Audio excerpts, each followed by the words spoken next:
Okay guys, welcome to No Star Power. We're doing it in a different setting this time, okay? You know, I got a new mic. I bought it for myself through my own Christmas present. And I got a couple lights set up and a green screen. And we're just doing it a little different. And if you don't like it, I'll switch it back. But I figured I'd just start moving forward in a new direction and just see how I like it. Maybe we can even make it even cozier than previously. I feel like it's a bit dark. Oh, my ring light's not even on. Hold on.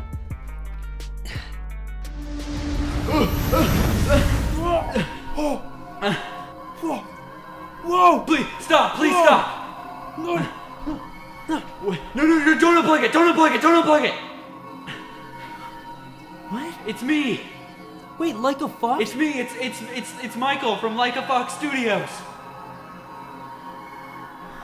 What are you doing to my ring light? You scared the hell out of me, dude. I've been bouncing between worlds. I just got back from Crocodile World. Everyone's a crocodile. I barely made it out alive. Please don't turn that light off. I don't know where I'll go. What kind of fucked up Rick and Morty bullshit is this, man? All right, fine. I don't know. You know what? I've been wanting to interview you anyway. Should we just do it? Yeah, that seems preferable. That seems good. Yeah, okay. All right. Well, this I've never really run into this kind of magic before. I've had little people on the desk running around like this big, and I've had people coming through paintings and through DSs, and I've had animated people show up on a TV, but never through a portal. This is kind of scaring me. Yeah, no, I mean, I've never really gone through a portal, so this is kind of my first thing at that too. Really? Because Yeah. I thought you were just like a filmmaker on YouTube. I didn't realize you were like a time traveler portal guy. What you could say, I guess you could call it, I got cursed. And that's kind of how I ended up here. It's embarrassing. Now I feel bad.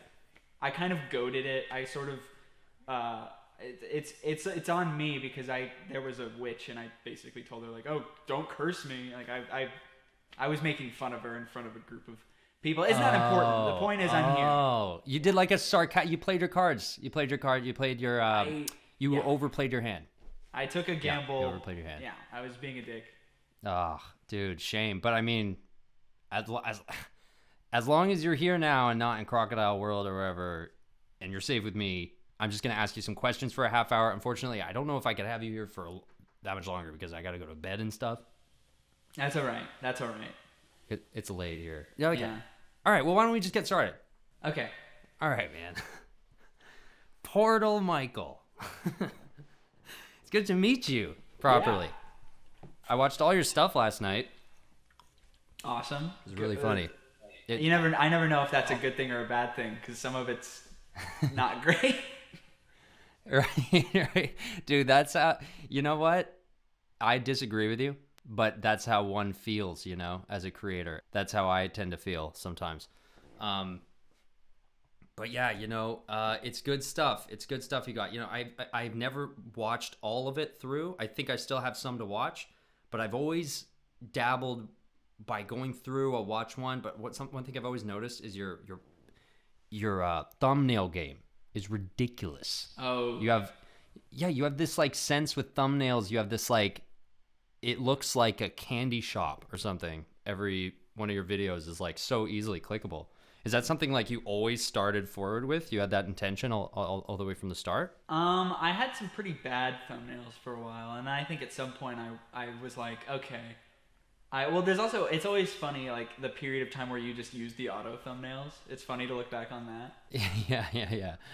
But I've made a point to have like a consistent style among thumbnails, and right. It's got like a border, and sometimes characters don't have their eyes are like whited over. That's kind of consistent. Well, dude, I love it. I love how it looks. I love your work.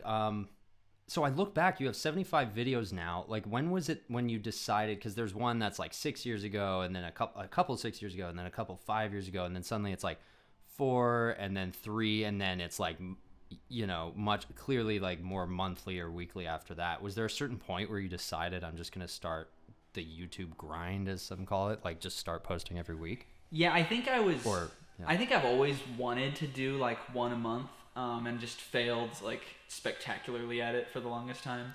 But then really around 2019, I really was like, okay, let's do one a month. And then in 2020, I was like, okay, let's do two a month. And now I've tried to do 2 or 3 a month. And nice. I don't know, maybe 2022 will be the weekly year. I don't know. Weekly uploads is kind of impossible for me, but it's a good goal. It's very hard.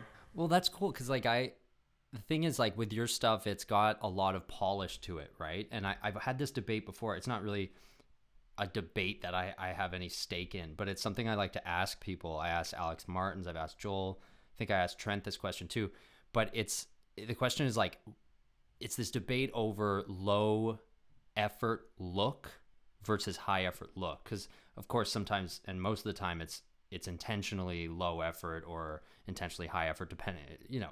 In other words, there's no real way of telling how much effort versus one or the other. But the point is, they look like one shot on an iPhone and whipped up, and then one is like this polished vibe. It looks more cinematic. So which one, like, there's this debate over one does better or one fits more on YouTube. I'm like, do you have any opinion on that? Is that something you've thought of when you approach your more HD polished look? It's interesting. I feel like I have thought about that a lot. I feel like I don't know when, but I've kind of at some point like discovered the philosophy, at least for my own stuff, that I want to put a weird amount of effort into everything. Right. So, like, for example, I did this skit that was very, very silly and very dumb just recently. That was about Michael Bublé. And yeah, I saw it. It was really good. And for that one, I was like, okay, there's just 3 guys like talking to each other. It could all just be shots of them, and it could be like close up on just a wall. But I really wanted to like get a background, like get a like nice green screen background, and then I ended up just kind of getting excited and like building like a window around Michael Bublé so you could tell he was in the recording booth, and I like made like fake glass texture that has like a shine so it looks like he's behind a window.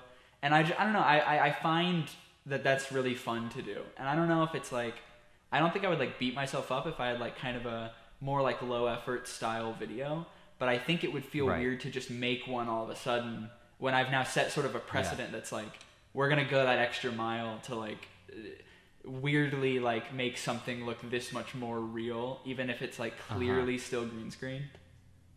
Right.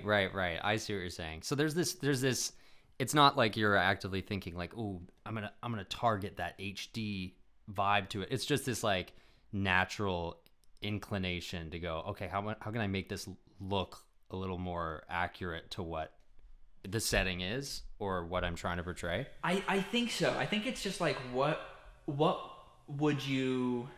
gonna like, and I don't care like if people notice this, but what is going to be like a, you know, when you see like a comment that's like, okay, he didn't need to do this, but he did. That's kind of what I think about sometimes. Okay, right. When I'm making something like that, where it's like, okay, like there doesn't need to be this thing that'll make it look nicer, but like, what if there was?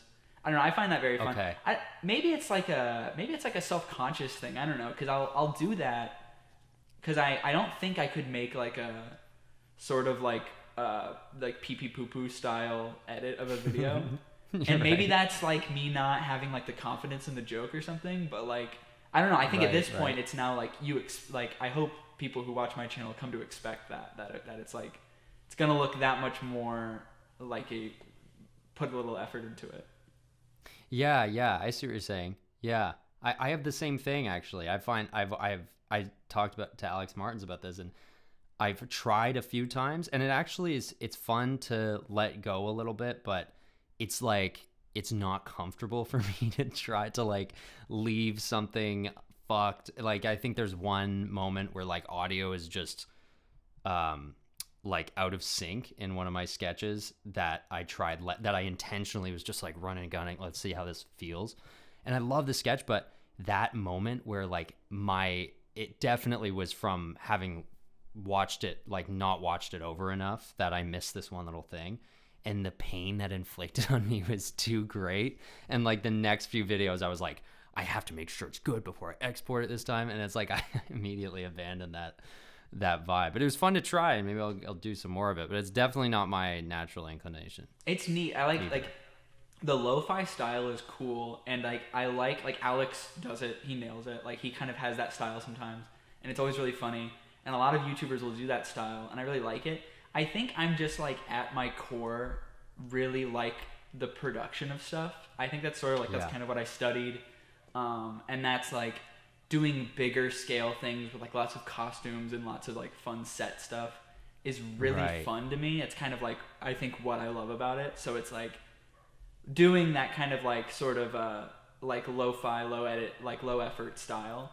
It's fun, but it also just like it doesn't feel like a betrayal, I guess, of like what I like to do, but it almost feels like a little bit like I'm doing someone else's style, you know? Right.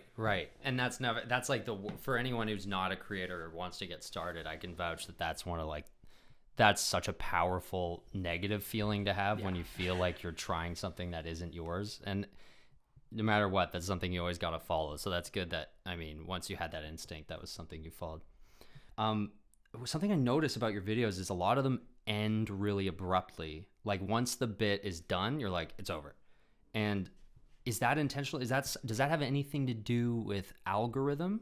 I don't. What specifically do you mean? Do you mean like how do you mean? Well, I suppose I just mean like there's no slate at the end usually. I mean, as far as the newer ones go, it's like, and it's a good thing, I think. Like it's like as soon as the bit is over, like especially the short form ones, like the 20-second to a minute ones, it's like joke's over, video's over. And I asked this because I was watching like Mr. Beast, who's like obsessed with the algorithm and optimizing and all that stuff. And he's always like such a proponent to keeping audience retention. And I was just wondering if that was something that you had looked into and that was the reason why, or if that was just, you know, kind of naturally how you like to end your stuff. I think I used to do kind of like a little ending, like ramp down. I've never done the thing where I talk to the camera. Maybe I should, because I don't think anyone. But like Jimmy Kimmel. Yeah, I don't think anyone who watches my channel. Guys. I don't think anyone who watches my channel knows which one I am. Like I think if they had to guess who the guy behind it is, they would guess 3 times and they would maybe be right, but it's like a 1 in 3 chance. So yeah, I was gonna ask also, you work with friends too, right? I mean, not to, like it seems like you have two other consistent people who end up in your videos as time goes on. It's kind of a rotating cast, and that's just because, you know, people move away and people hang out and stuff. This last year, it's been a lot of my roommates, Jono, and he's the guy with the middle part, and my roommate Max, he's the guy with like the shaved head, who's like the Nigel Beans guy. They're both like insanely funny. And like my girlfriend Sarah has been in a bunch of videos. She's in the Bigfoot video. She's in the Finish Yourself Off videos. Oh, okay. She's awesome. So it really is. It's just friends. I did improv in college, and I did other like sketch comedy writing in college, and so I was surrounded constantly with people who were very much already doing comedy acting. So that's sort of where like I've had people comment that before, like, where do you get your actors? And I'm like, they're just the people I hang out with, but they are actors, I guess. They're not really theater kids, but like, you know, adjacent. Right. Well, that's good. I was going to actually ask you that same thing. I was going to ask if you had any, I'm like, surely you have some writing and production background. It's funny because I asked Goat on a Stick the same question because his animations look so good. And I was just like, and he was like, no, I like never drew anything in my life. So I was like, what the fuck? Or written. But I'm like, surely you have writing experience. I could tell you just, there's a lot of polish to your writing and the structure of it. And it's all just funny. So is there any like experienced, quote unquote, professional, like have you worked as a writer or anything like that, or a performer? Or is it all just from school and troops and stuff? It's a little bit of, I mean, like you could call it professional, but we weren't making that much money. We did a thing, me and a lot of my friends from, so basically when I was in college, I did the sketch comedy club there, and we did a bunch of like, we would do like a show a semester, and they were always like 2 hours. And I heard that they were, this is going to sound so egotistical, but like I heard that they were not very good when we joined. And then me and my like friend and writing partner Jonah, he's got his fingers in like so many of my scripts. Him and I joined, and we like really kind of made like a home there, and we like did a bunch of shows, and then eventually we actually spawned off our own kind of troupe that we would do some stuff in Kansas City. And we were kind of like we did 2 shows in 2020, and then one was in the beginning of 2020, right before the pandemic, and then one was in 2019. We did these 2 shows, and we didn't make that much money, but it was just kind of for us, like, to do it, and a bunch of our friends came, and it was cool. We won some kind of like local theater award or something, but Oh, it was, nice, great. So you kind of found this thing as like this is a reason for all of us to just get together and yeah, kind of make part of our schooling schedule doing funny stuff. And it was, and I was doing YouTube concurrent with that, so it was like so we way would back read then, stuff you're in the still- club, and then I would go, okay, well, this one I don't want it to be in our show for college. I want to go make this. Okay, nice. And it was cool. We were meeting a lot of friends. I think it's like a good environment. College is weird because like you don't really learn that much in class always, but like being in clubs and stuff and just like being around like-minded people and making stuff, that's where I learned basically everything I know. It was just like creating every week some kind of little thing and just like making in jokes and just like becoming this whole like thing. I don't know. Kind of weird answer. Totally, dude. I was in the same situation. There was a comedy troupe at our school that we just same thing. All of my friends and I just turned it into this like training ground. We weren't thinking about it at the time, but looking back, I'm like, oh my God, that's where it all started. And it's a great thing. If you're listening to this and you're trying to get into it, definitely. It sounds corny to join the club at school, but like it took me. I did it. I came in late because of that, because I was like, oh, joining a club, like okay. And then all my friends were like, dude, what the fuck? And then I did 1 year of it and I fucking loved it. So that's cool. That's great. That's a great story that you got into it that way. And the stuff is so polished now. And you have some subs, like you have 30, as we're recording this, 31.9? Yeah. So was there one video that just like did it or that brought it up to a point where you're like, oh my God, okay, now this is like, I'm making money and stuff? Yeah, it's almost unfortunate because it's the video that's a little different from everything else I've made. Okay. But in 2018, we made our the Captain America Doesn't Know About Hiroshima video, and that was one that I wrote that in college in the club, and we got our friends from the club to make it, and one guy like almost didn't do it. He like almost pulled out the day of, and was like, I'll give you a couple hours. And he showed up, and he was our Captain America, and we just filmed it like at this building, and it's just this very stupid skit. And I put it on Reddit, and they went bananas for it, and it just like caught the algorithm or something, because that was right when that one of the Avengers movies had come out. So it was when like it was. I think I'd planned it that way, where I was like, okay, ideally this will come out like the week of that movie. And it did, and exactly. It snowballed, and it, I had never had a video get over like 3,000 views, and I was only making like 2 or 3 videos a year, and I was reposting my stuff every day on Facebook, so like more relatives would see it, so I could get 200 views. That was like really crazy for me. yeah, exactly. You do this share to your family and friends, and then that's like your extra, like just so it doesn't feel like sad at like 50 views or whatever. I was trying to kick more into gear with YouTube. I was trying to do more videos. And so then we made that one, and it got like 15,000, 50,000, 100,000. And it got all the way to 400,000, and that was like insane. I got 6,000 subs from that, and I rode 6,000 subs basically until 2021, and then through the power of TikTok, I got a TikTok account where I started posting my videos, segmented, and I posted again the same one, the Captain America video. And it took off again. It got its own a life of its own. I think it's at like 2.2 million now.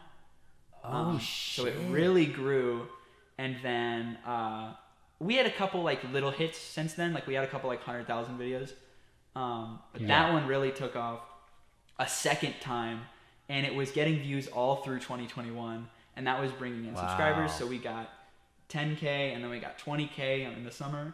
And then we got 30K just a few months ago. And then I made the Spider-Man video with Joel. And that's now like the second best performing video with like 500K. Oh, God. So that's the unfortunate lesson I learned, is that I can be as clever as I want, but if I'm not making a Marvel joke, apparently, it's not going anywhere. Right. That's the unfortunate lesson I learned. So now I gotta Yeah. I gotta watch all Yeah, those you're movies not- now to like mine them for some kind of a joke. Yeah. No, dude, exactly. It's also that zeitgeist thing, right? Where something, I was listening to an interview with Woody Harrelson the other day, and they were just talking about True Detective, and it's like, you know, you have all these hits or all these, you know, at that level, like everything you do is going to do well in some level, but then you have this super hit that just hits the zeitgeist for whatever reason, whether it's planned or not. It seems like you planned it.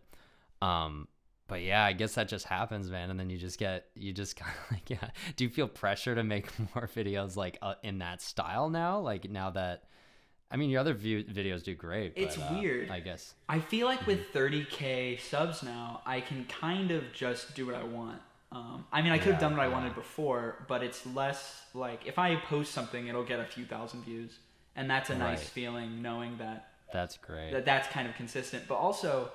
Yeah, I mean, like, I probably, you know, and I'm being a fraud right now. I am in that world. Like, I do, you know, I like superhero stuff, and I'll come up with skit ideas about that. I'm not, like, too good for that. But it's interesting that it's like, oh, no, I think we tried to recreate the success of that. I did, a couple months after that Captain America video, I did a Star Wars video that looking back, I'm just trying to get a video that would go on, like, Star Wars Reddit and make the round. Right. It's not very good. And then I did those are always the worst. Maybe you feel that if you ever watch a video of yours from like a little bit back and you're like, oh man, I can so transparently see that I am trying to like ape the algorithmic snowball of the fact that people are like talking about the Joker this month, you know, and so I'm doing my own Joker joke, but it's like just but it's like hollow. Like I've got nothing. Like it doesn't have any of my voice in it because it's just all it is like trying to beat the system. Oh man, and it's the worst when they don't do as well, or when you look back and you're like, oh, I was so sure, I was like hyped up. I even told some people like get ready, and then we did a video. like, oh, you go. Sorry. No, it's just hilarious. You're so right. We did a video in 2019. Where the whole joke is that it's the Joker on Hot Ones. Okay. And it's a Hot Ones parody, and I was watching Hot Ones frame by frame, like trying to get the editing to match. And the joke is you know, they brought on the Joker, and he's like making threats the whole show. And it's like, when it came out like the week of the Joker movie, which it has no connection to other than the word, like it's not a reference to that movie. And it's not a good, and it's like Hot Ones was kind of, I'm sure people still watch Hot Ones, but like it was kind of over by then. Like it was sort of past its climb. So I like look at that video, and it's like a funny video. There's like good jokes in it, but I look at it and I kind of cringe because I'm like, ugh, like we should have made that a year earlier or like a different video when it was. It's a weird one. Oh my God, yeah. That's the worst feeling is when you're like, that was. That timing would have worked. Yeah. I can see how hard I'm trying at something that is not working. I can see. I know. Well, it's, you know what I've learned. It's like, especially being such a small creator still, it's like I just have to force myself to commit to just enjoying making the thing and liking what I'm doing in it. And it being up to my standards, you know, it's like I make weekly videos, but doing the shit you love will always win. I think just keep doing it. And I know you know this, but you've already got 30,000 subs under the 100 video mark. So that's at a really good point, you know, and for people listening who want to get into YouTube, something I'm learning, and every day I'm learning more and more about it. You know, it's like when you hear about stand-up, I don't know what you think about this, Michael, but like when you hear about stand-up, like the traditional like comedy, which I think I still have so much respect for stand-up, but there's a grind to YouTube that I think a lot of people don't realize exists. Like I didn't realize it existed back when I didn't, you know, necessarily believe in the legitimacy, I'll admit, of YouTube. I used to think it was like a stepping stone, and sometimes I still catch myself thinking that, you know, what's this going to get me next? What is this going to move into? And it's like, no, like YouTube, if you commit to it, it's just like what you might hear about stand-up if you're into comedy. You got to just do it constantly, and you find those moments like you were talking about, Michael, where it's like you have a hit and it's not what you'd expect or whatever, just like, where somebody clips one of your stand-up sets and it's like somebody, that one bit that fucking kills, and it's like that 2-minute clip and you're like, oh, I didn't, that was my first time trying that or whatever. It's always the way it goes. Same thing with YouTube. And I think just as much as you're just consistent with it, and now that you have so many eyes on your stuff, it's like that's just going to keep happening. And it's such a great thing, man. Like, YouTube is such a fucking awesome place for to just experiment and try stuff. That being said, like, do you have ambitions beyond YouTube, or do you share that philosophy that some people are so steadfast on, that YouTube is the be all end all these days? I don't know. That's an interesting question. I don't know. I've if you asked me like 2 years ago or something, I might say that I wanted to be like a writer on like a show or something, and I would totally do that.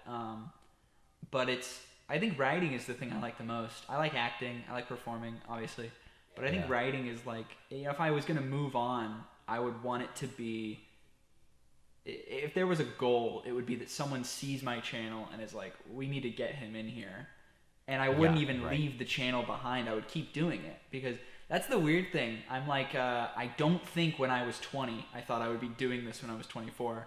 And I don't think I'm going to be doing this when I'm 30, but what did I know? Like 4 years ago, or 6 years ago. So maybe I'm just in it for life. Like, maybe I'm stuck. I don't know. I just, when I'm not making something, I feel weird. And I feel like I'm not doing anything. And I feel, I'm very bad at playing video games. Because I'll be like, okay, I didn't do anything yesterday. I can't play this game today. I need to make something. Oh my God, I couldn't relate more. It's funny that you use video games as an example, because there's plenty of examples of things where it doesn't feel like, which, no offense to the gaming community, there's a lot of people who get their satisfaction out of that. My little brother being one of them, being a streamer. I put his link in my description, by the way. It's just, the thing, it's just daily. If I sit there in the morning, it's the same thing, dude. I'm just sitting there and then I go, fuck, like this is my thing that I like, that I enjoy doing. And if I don't at least get, or it's like my work, right? And if you don't get a bit of it done in a day, at least some writing, like you're saying, in the morning, then you just feel guilty while you're doing anything else during the day. And for me, it's specifically video games, probably just because I'm not a gamer at heart, but yeah, I have the same thing. And it's like, it's interesting how everything else becomes like a vehicle to being better at videos for me.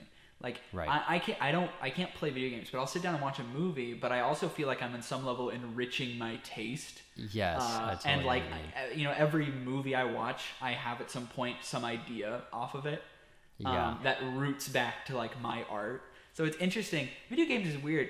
Video games are very fun, and I don't like a lot of them. So I think that's probably why it is for me, is that usually when I sit down to play a video game, I'm playing like a 10-year-old game. Same. But it's interesting. That's like, like I'm very bad at reading, because at some point I will stop and go like, what am I getting out of this? Like, how is this making me like smarter, or is this making like it's very hard to just be entertained. I can't start shows. I'm so bad at that. Yeah. Oh my God. Well, I'm glad I'm not alone, because these are all feelings I have all the fucking time, and I think I'm just like, like sick.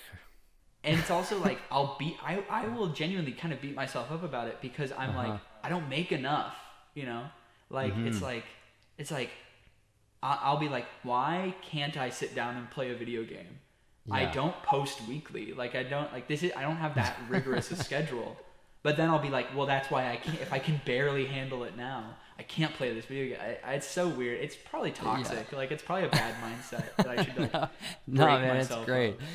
It's great. It's like, that's like my mom's trying to, she's so sweet and so supportive, but she's like, knows that if I'm not, some days when I can't keep myself on a schedule, I don't know if you relate to this, but she'll just see me and be like, you need somebody to be telling you what to do today. Or some days when you're going through shit, you just need a job, and like where somebody's going to be like instructing you to do something. And I agree with her. I'm like, oh, what a relief that would be. So it's not all up to me. But then, dude, I go on like a site to apply for a job, and I have that same feeling that if I'm like reading or whatever, I just get this like deep sadness that overwhelms me because it's like symbolizes me not doing this anymore. Yeah. And that's a good, all I'm saying is it's a good sign, that feeling. That's a good sign, because if you're meant to be doing this, that horrible feeling when you're doing something else when you should be doing this, that's just that's what pushes you. Dude, I'm 24, so I'm not, like, I'm in that period where it's like, okay, time to have a real full-time job. And I started one a couple weeks ago, and it's actually been pretty good, but it's like, it's so interesting being at that point where you're like, okay, like, what's my, like, where do I want to land? And you're like, I am cooking into that question's answer. Like, what gives me time to work on my videos? Which is so weird, because it's like 30K, it's like cool, but there's no promise that it's going to go anywhere. But I am weirdly, like, I'm looking at job offers, like, stuff I'm lucky to have be like an option I can do, and thinking to myself, like, oh, well, what's going to give me the most time to, like, make skits, and hopefully that can just become my job down the line. It's weird. It's like, you never know how much of a realist you're being, because it's like, am I going to get 1 million subscribers? No, I don't think that's going to happen. But, like, I'm also closer than I've ever been. Like, you have to do that thing where you're like, oh, man. Yeah. It's so weird. It is a weird feeling. I don't think I'm going to get 1 million subscribers, for the record. I don't think I should. I think you can. Anyone listening, drop a comment if you think Like a Fox Studios deserves 1 mil.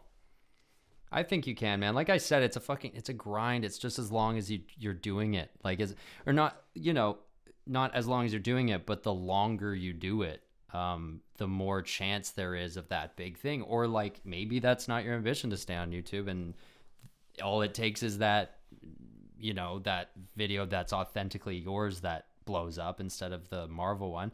And then the right person sees it at SNL or at The Simpsons or wherever you want to be, and they go, hey, just come, run coffees at least, or whatever, sit in on a session or whatever, and those things will just start happening. It's interesting.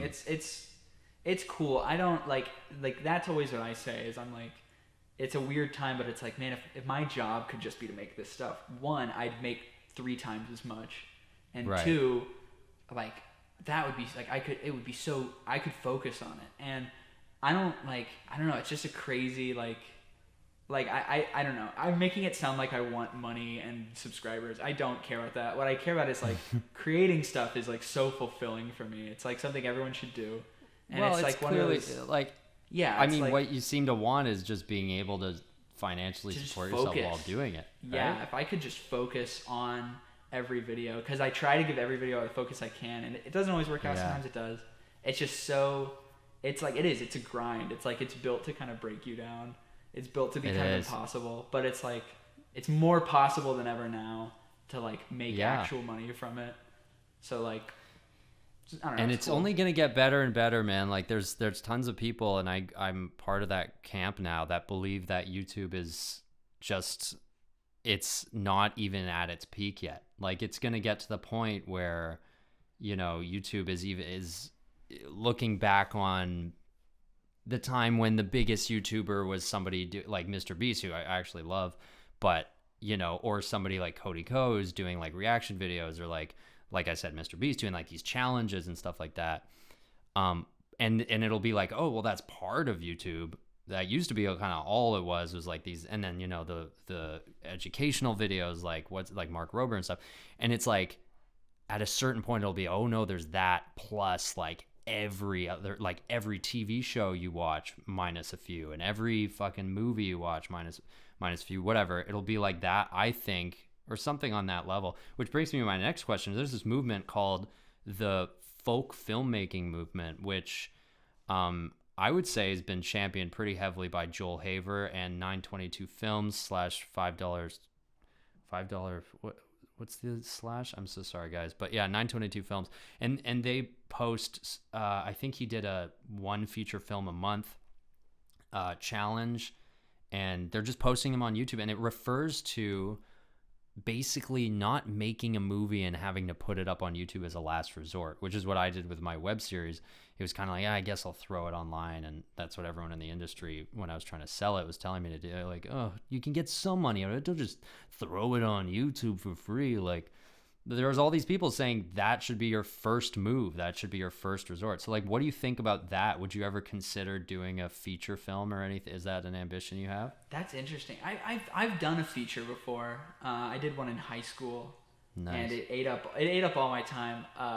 It was rewarding. I don't know. It's really cool. It's cool to see.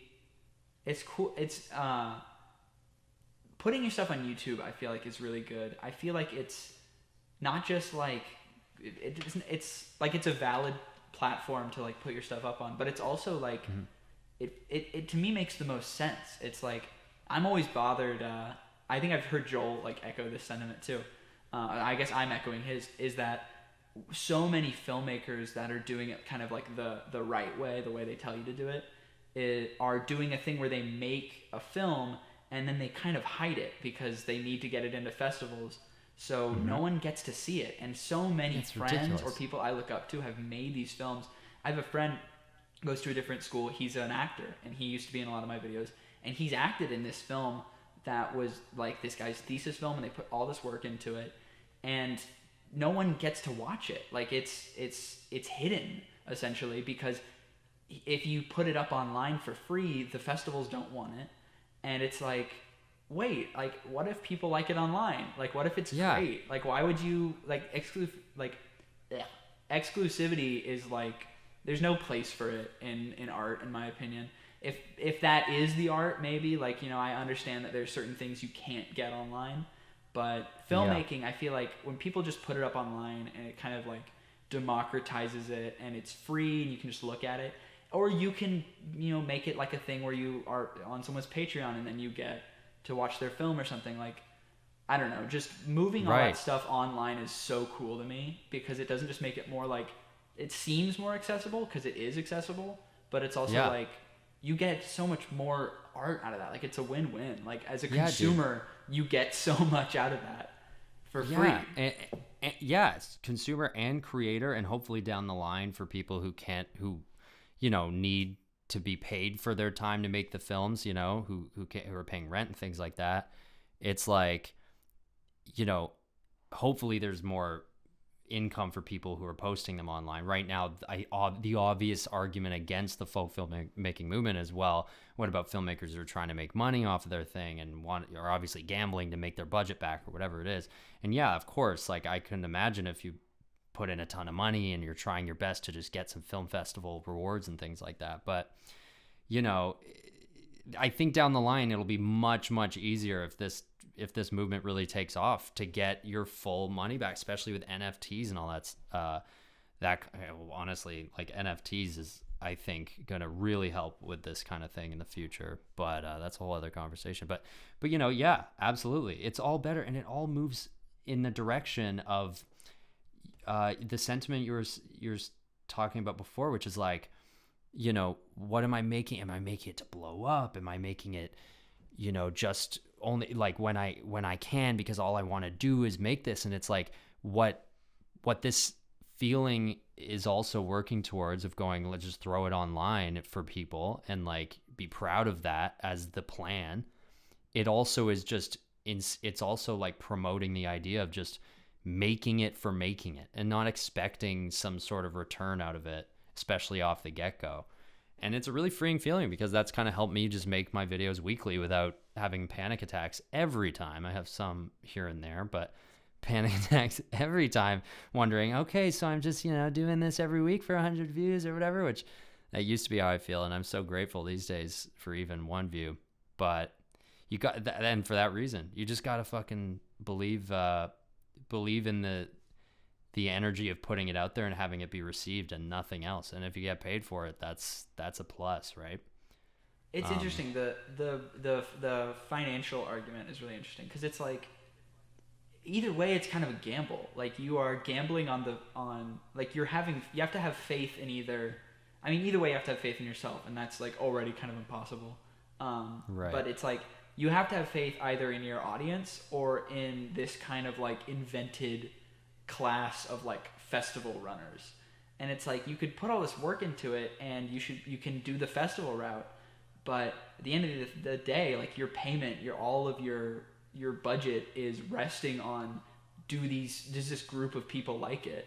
And if you put it online, you're making the same gamble, but like we've seen time and time again, like people are really good about seeing something and being like, I like that. Like it's weird I got that for free. I'm going to find their coffee or their Patreon or their whatever. Yeah, and right, I'm going right, to right. I'm going to let them know, like, keep going for it. Like, that wasn't cheap. And sometimes it's free. I mean, like, so many of the filmmakers on YouTube that are making features for, $100 or less. And obviously equipment costs money, and like, you can do something on your phone, but you can't do everything on your phone. But like, it's interesting. It's like, you can make this stuff for cheaper than it's ever been. So just that is there's not that paywall anymore on just the production. Now you can't make like a medieval dragon fight for free, but you can animate it with all these programs. You can use Absinthe, which is free. You can use Blender, which is free. Like there's way more tools now than there's ever been. So it's really interesting. Like, yeah. And speaking of Absinthe, I wanted to wrap this thing up by asking you, which I almost forgot to ask you about, which is your arguably the most polished Absinthe video I've seen online. It's so good. If you guys want to see it, I'm going to put it in the description of this video. It's I'm forgetting exactly what the title is, but you're going to have to fill that in for me. But it's like a Spider-Man, Spider-Verse like spoof, and it's so good. It features so many people. It's like this beautiful culmination. And so tell me about how that came about and like how you made it look so fucking awesome. That's very kind. Well, basically, I knew I was going to try to make an animation. I'd wanted to kind of all year. I had seen there was that sort of Absinthe style that Joel really made popular. And a lot of other channels that I've like come in contact with or like have followed for a while. Go Down Our Stick was on this podcast. Matthew McCluskey, I've talked to him a little bit. They've kind of staked out like becoming channels that do that style now. And there's been a lot of like, they've seen a lot of growth. Like, it's a style people really like, but it's fun. I kept telling myself like, I want to make a video, an animation, because I think it would be fun. I like to draw. I like that style a lot. But also, I kind of kept telling myself, okay, I'll wait till I have an idea that I need to make, that like a skit idea that I go like, okay, that one has to be made. I can't keep that in my head. But also that I can't make physically. Because I come from film school, I like making stuff. I like production design and costumes, and I like doing it all on set for real. But that, so I was like, okay, what's an animation? And I had this Spider-Man idea. If you believe it, I actually had that script. I wrote that a few years ago. Because the Spider-Verse movie had just come out, and everyone was joking that they should make a movie with all the Spider-Mans together. And so I was kind of roasting that idea, thinking, oh, what a stupid idea. Well, believe it or not, they did that idea. Spoiler, if you haven't, make a spoiler pop up above me. If you haven't seen the Spider-Man movie, that's, like 25 days old now. But but they did that. They did the universe mixing thing, and so I was like, okay. The trailer for that came out. I was like, I have to make this animation. And I told myself that I wanted to go like really all in. There's a lot of things on my channel I've done that are like, I don't want to call them impressive, but like there's effects I've done for the first time and I think look pretty good. And I'll tell myself like, okay, it's just an issue of time. Like there is stuff that's hard. I don't know how to 3D model. I don't know how to do a lot of stuff like that. But if I can think of a way to do it, no matter how time consuming, I've got all the time. If I just put the effort in, if I can figure it out. And that's sort of how I treated that animation. Was I was like, okay, I'm going to put in max effort to do things that I don't see in these animations. One of the things was each character kind of has a rim light on them. So like there's a purple glowing portal in the video, and because of that, just sort of to give a sense of geography and to make things feel in the world, every character has a like purple glow on one side of them. Okay, right. And there's smart. I tried to add some shadows, and I tried to a lot of Absinthe animations will do a trick for the backgrounds where they'll use like a photo and they'll kind of put it through so many different like color filters that it becomes sort of like cartoony. And I like that style, but I was like, I want to like draw all my backgrounds. I actually did a really crazy, I just realized I haven't like talked about this at all, but I did a thing for the backgrounds where I made all the backgrounds in Gary's Mod. If you've ever played Gary's Mod, it's a PC game. Okay, why do I know that? Is that it's like a sandbox Is that like one of those game. 3D? Yeah, okay. Yeah, so it's like so I went on there and I found a map that was like Liberty Island. And then I placed a bunch of, barrels and fences and everything. And then I literally just took screenshots and then I drew the like 9 backgrounds I needed. Just tracing those screenshots in Photoshop and drawing over them to make them kind of look like, made it night and all this stuff. And that was an idea I had really early on. I was like, if I do an animation, I want the backgrounds to be in Gary's Mod. And I'll just trace them because it'll look real. Like I'll have authentic like depth of field and stuff. I'm not that good an artist. I would need to trace something. But right. it worked really well, and some people spotted that. They were like, "Are those Gary's Mod props?" So it was a lot of little things. Cool. It was cool. It was a lot of little things I told myself I was going to do. Like I was gonna put. It's kind of like I said at the start. Those little things that are like just kind of double effort. Just really. Also, when we were making that video, once Trent and Joel got involved, I really was like, okay, well, my new goal is just to impress them. That's all I'm going to try to do. Right. Because, I was like, this idea I think it's funny. Maybe it'll go somewhere. I don't really care. I just want to now impress these 2 guys who I look up to. And they both really enjoyed it. So I was very happy bow on that one. Good. Very nice ending for that video. Good, dude. It's so fucking awesome. I love it. Yeah, that was really impressive. It's so cool to hear that you actually were just kind of going and trying it like from scratch. That's insane. So like, and it's true. And sometimes, you'll get unlucky if you're trying to approach something you've never done before and it doesn't work off the first bat. But sometimes it does. And, you're right. It just takes trying new things and putting in that effort. And if you want to see this video, go and check it out, and then go and check out the rest of Michael's channel. It's called Like a Fox Studios. It's got all these great live action videos from super short to regular. I think the longest one's about 6-7 minutes. Yeah, something like that. Yeah, it's good stuff. And then there's just this one absinthe, which is that Joel Haver style animation. Is one of those animations. It's one of the most recent ones. By the time I'm posting this podcast. And it's just great. You got to see it.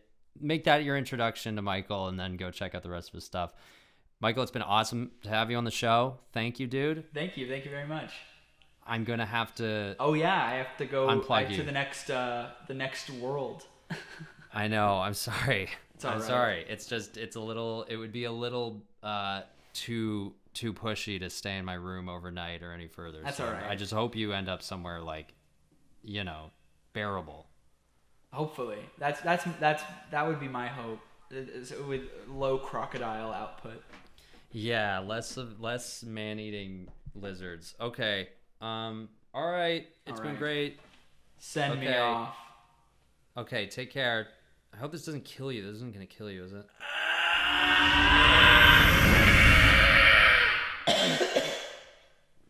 Oh my god. I feel like I killed him. That happens every time. And then they don't message me after. Oh my god, am I killing my guests? Oh no.